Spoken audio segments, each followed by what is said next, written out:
In this video, we're going to look at how we can shape our response to child sexual abuse. The good news is there's lots we can do. To intervene to protect children who may be being sexually abused, you need to build a picture of your concerns. Not only the signs and indicators a child may be showing, but also the potential indicators of sexually abusive behaviour in those who may be abusing them. Additionally, some factors within the child's family or environment may increase opportunities for abuse to occur, and therefore need to be considered. Our Signs and Indicators template is designed to provide a common language among professionals to discuss, record and share concerns that a child is being or has been sexually abused. It can be very hard to think about, identify and name child sexual abuse. We may have a long list of concerns about a child's emotional well-being or behaviour, but it can be hard to distinguish our concerns about sexual abuse from other possible indicators of harm. There may be conflicting information, or statements that children have made and then taken back, or children may not have said anything at all.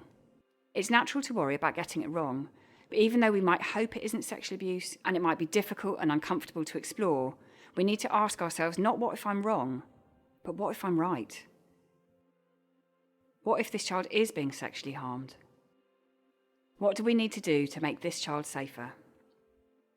As professionals in the children's workforce, it is our job to be alert to wider signs and indicators that something isn't right for a child and explore all possibilities of what might be happening to them.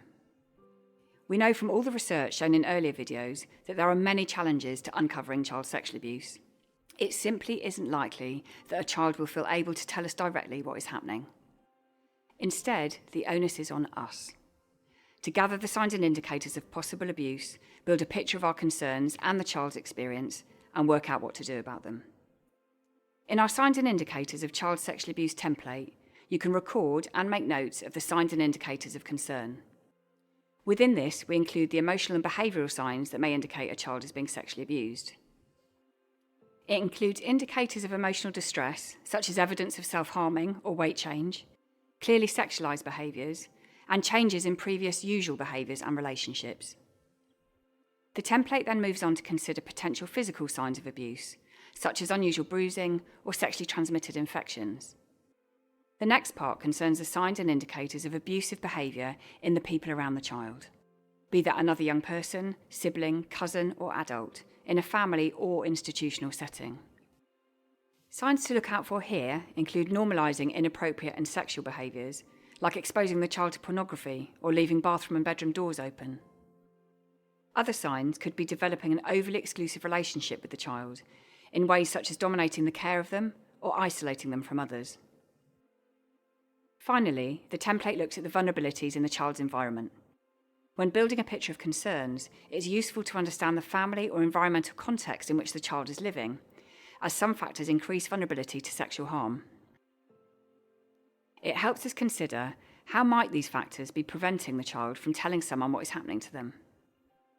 Remember, a child who is being sexually abused may show no signs at all that they're being abused, or they may show many.